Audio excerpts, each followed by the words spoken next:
welcome. Glad you could join us tonight. Thrilled that you found us online, and we at Converge here, we have a couple things going on this weekend. So there's the online gathering, which you have tuned into, and there is the Converge 7th annual camping trip. And this year we're out at Spruce Woods in a group site, and we're just hoping that we're going to have a great time there and enjoy everything that it has to offer. Our Converge camping trips have sometimes been an adventure. There was the one year that it never stopped raining. There were a couple years where we've had some baptisms right on the beach there, and those were powerful experiences. There have also been times where we experienced 40-degree heat as part of the camping trip as well. And, just great times for us to get together, even through some of those challenges, and enjoy good times and good company. But if you are joining us online, we are thrilled that you are on with us. So today's gathering is going to be a bit of a short one. We've abbreviated it. We don't have any streaming music for you. But what we have done is we've gone back and we've taken a message that I spoke last year, talking about redemptive social justice. And so wanted to show that to you for a couple of reasons. One is, if we believe all the rumors, that on Sunday, our Prime Minister is going to ask the Governor General to dissolve Parliament so that we can have an election in September. And also that in a couple of weeks, when we get back to our Converge gathering, we are going to have Kyle Mason, who was formerly with the North End Family Center, has also run federally in politics for the New Democratic Party, and is an Indigenous person who talks to churches about the church relations and church dealing with Indigenous issues. And so we're thrilled to have him come and join us on the 28th. We're going to have our normal gathering live in person or over Zoom next Saturday. So you can either join us in person at 590 University Crescent, or you can join us over Zoom next week. And I'll be speaking, and we'll be just kind of laying out some of the vision and plans and hopes that we have for us as a community there as well. And then we'll be rolling into fall not long after that. If you're looking for any of the other announcements, they are in our normal places. You can access them through our Facebook group, or if you've subscribed to our email, you will have gotten and received the weekly email. So if you haven't seen either one of those, you're not part of the group or part of the email, please message me. You can even message through the chat in the YouTube forum here, or you can contact me at greg@convergewinnipeg.ca, or through my cell phone 204-805-1428, and we can get you signed up. Hope that you're having a great week, and hope that you find this message encouraging. I worked for a pastor who had two favorite sayings. Now, Pastor Bill, this pastor, was in his 70s when he said this, so you have to picture this. He said the first thing he always liked to say is, he said, if I have to do cartwheels across the stage of the church in order for people to find Jesus, I will do that in a minute. His second most favorite saying was, his role as a pastor was to afflict the comfortable and comfort the afflicted. Now, lucky for me, in 2020, nobody's comfortable. And so I really only have one job. To quote one of my kids, they say this: COVID straight up sucks. And the murder of George Floyd has ignited a newfound rage against the problem of racism. And we've seen the elevation of the Black Lives Matter movement. We've seen protests. And then finally, the most pressing issue of our day: to mask or not to mask. There's a lot of anger around this issue. And although I'm disappointed, I'm not surprised. Our brains like to make sense of things. And when it can't, it causes all kinds of stress and anxiety. I look at our society, and honestly, I'm having a hard time making sense of much. I've always been interested in the political process, the formation of government, etc. I have voted in every federal and provincial election that I've been eligible to for the last 30 years. However, over the last 15 years, I've become more and more disenchanted with political powers and parties. And I don't think the process is just middle-aged grumpiness. I feel like there's not a party for me. While each party has a number of good policies and platforms, they also have many policies and practices that I, as a follower of Jesus, find distasteful. Why is that? Well, bluntly, all human philosophies of justice and equality fail when they're compared with God's justice, as laid out in the Bible.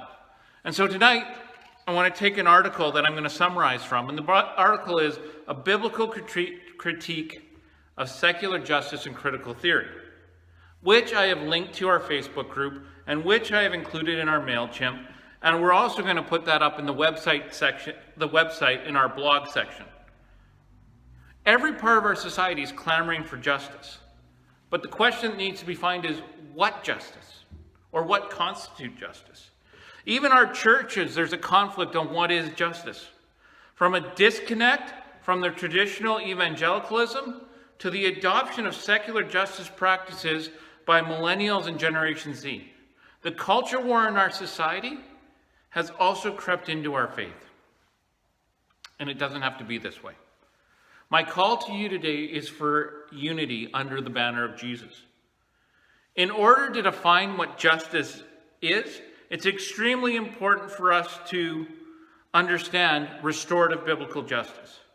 Restorative biblical justice is not just picking the best parts from secular justice perspectives. And there are four main secular justice perspectives. There are the justice as it relates to freedom, justice as it relates to fairness, justice as it relates to happiness, and justice as it relates to the distribution of power. And we'll be looking at each one of these in the coming weeks and talk more about justice. But in order for us to embrace restorative justice, we need to think differently. And here's what Paul told the early Christians, and we read this earlier in the gathering, but I want to go back to Romans chapter 12, just specifically verse 2. Do not conform to the pattern of this world, but be transformed by the renewing of your mind. Then you will be able to test and approve what God's will is, his good, pleasing, and perfect will. And so let me give you the 5 characteristics of restorative biblical justice according to this article. The first one is this. Restorative biblical justice is about community. Others have a claim on my wealth, so I must give voluntarily. And let me read this quote for you. The righteous are willing to disadvantage themselves to advantage the community. The wicked are willing to disadvantage the community to advantage themselves. The Bible depicts the human world as a profoundly interrelated community. So the godly must live in such a way that that community is strengthened. We actually see a great example of this in the book of Deuteronomy, and chapter 24, verses 17 to 22. And it gives instructions that landowners and farmers are not to harvest every grain, grape, and olive from their fields. They're actually deliberately supposed to leave some for the poor to gather and to pick. And in fact, the English word that is, what the words that are translated in the English say, shall be for the poor. But in the Hebrew, it's actually attributed to ownership. This means that in God's eyes, the amount that he instructs the farmers and the landowners to leave actually belongs to the poor. And if the landowner harvests it, he is actually stealing from the poor. And so this means to treat all your profits and assets as individualistically as yours is mistaken. Because God owns all your wealth, you are a steward of it. The community does have some claim on it. Nevertheless, it is not to be confiscated. You are to acknowledge the claim and voluntarily be radically generous. This view of property does not fit well in either a capitalistic or socialist economy. And so the second characteristic of restorative justice is equity. Everyone must be treated equally and with dignity. And again, if we look in the Old Testament, Leviticus chapter 24, verse 22, it says this, you are to have the same law for the foreigner as for the native born. Racism is not permitted anywhere in Scripture. Not in the Old Testament, not in the New. There's a Hebrew word. It's mesorim, which means equity. And in Isaiah chapter 33, verse 15, it says, those who speak with equity, or mesorim, keep their hands from accepting bribes. Bribery is unjust because in commerce, law, and government, it does not treat the poor the same as the wealthy. Any system of justice or government in which decisions or outcomes are determined by how much money the parties have is a stench before God. Another example of inequity is unfair business practices. Leviticus 19 talks about unfair wages. And in a free market society like ours, each of us bears this burden. There's a tension between finding the best price and encouraging unfair treatment of workers in trying to find the best deal. To cut corners and to provide an inferior product in order to make more money, but not serve customers, is to do injustice.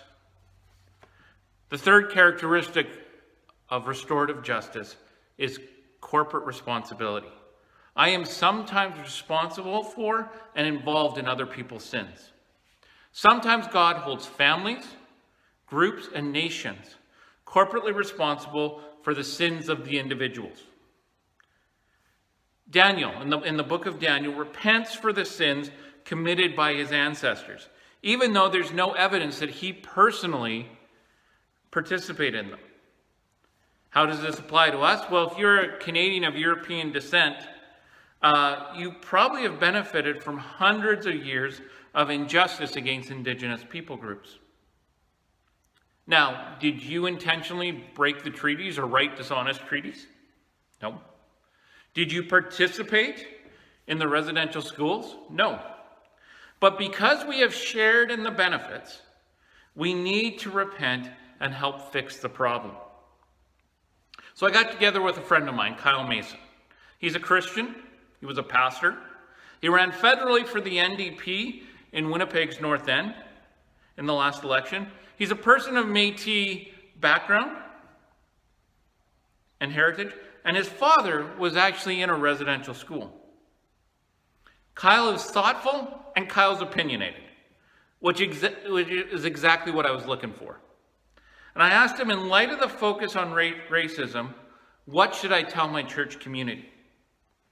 He said, firstly, use your position of influence to inspire change. In other words, because I'm a white, cisgendered male, I am able to speak to people that would ignore him if he is not.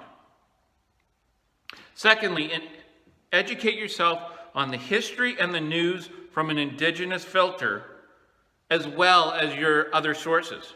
He pointed out that the CBC News app actually has an Indigenous news section and encouraged me to check it out from time to time. And thirdly, he says, find an issue you can speak to and use your educated platform and go for it. And so he told me about the schools that are on the reserves in Canada. And he said they are funded about 60% of what is needed to provide a quality education. And because it's on the reserves, it's federal funding, not provincial. And it's been going on for years. The result is Indigenous students are not getting a full or fair education. He has heard numerous stories of students who were educated at reserve schools who have graduated with the equivalent of a grade 9 education elsewhere in Canada. University is tough enough with a grade 12 education. And so this sounds like a corporate or national sin issue. It is a relevant example of institutionalized sin. Socially institutionalized ways of life become weighted in favor of the powerful and oppressive over those with less power. Once these systems are in place, they do more evil than any one individual within the system may intend or even be aware of. Fourthly, when we're dealing with restorative justice, we have an individual responsibility. I am finally responsible for all my sins, but not all my outcomes. So, and here's an example of this. The Bible does not teach that your success or failure is wholly due to individual choices. Poverty, for example, can be brought on by personal failure, but it may also exist because of environmental factors, such as famine, plague, or just sheer injustice. So we are not in complete control of our life outcomes, but we do need to deal with our own sins.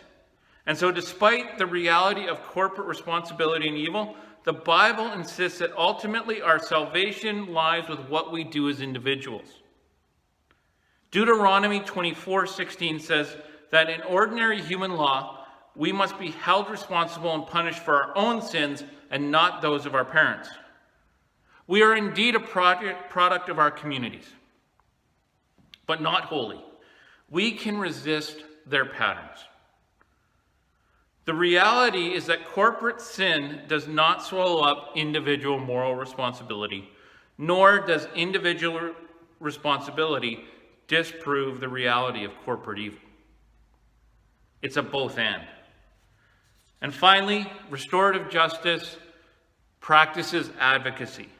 We must have a special concern for the poor and marginalized. While we're not supposed to show partiality of any kind, we are to have special concern for the powerless. This is not a contradiction. Proverbs chapter 31, verses 8 and 9 says this: "Speak up for those who cannot speak for themselves. Defend the rights of the poor and needy."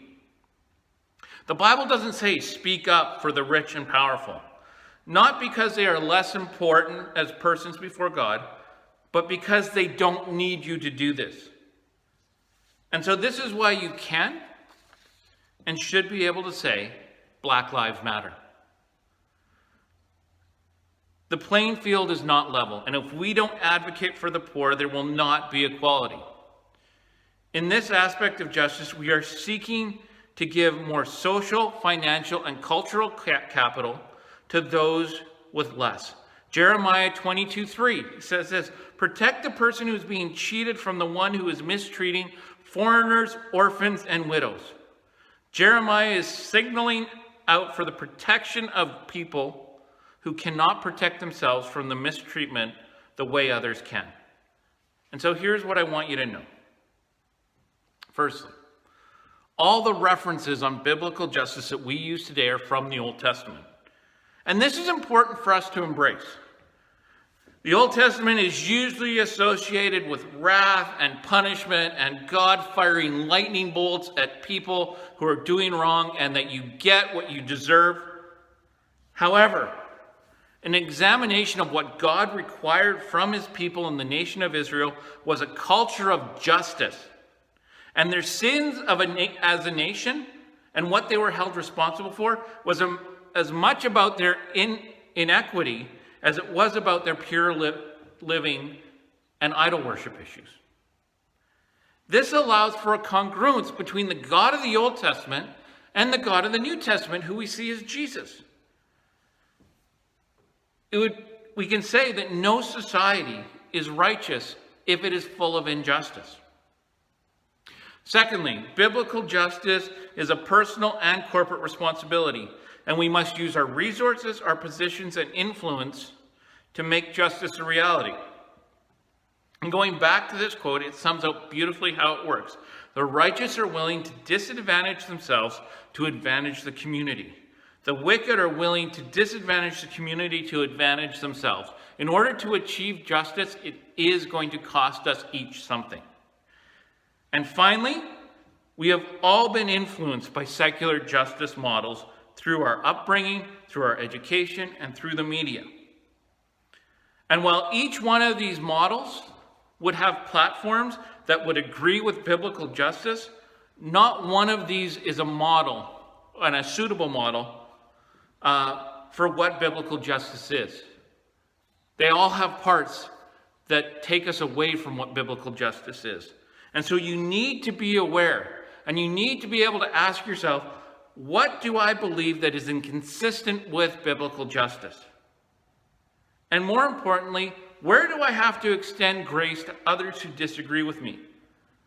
I think they should make a Jesus rule on social media. And I want to close with this quote from Jesus, because I think it's really important for how we interact with each other on the topic of justice. Matthew chapter 7, starting at verse 1, it says this: "Do not judge, or you will be judged. For with the same judgment you pronounce, you will be judged. And with the measure you use, it will be measured to you. So how can you look at the speck in your brother's eye, but fail to notice the beam in your own eye?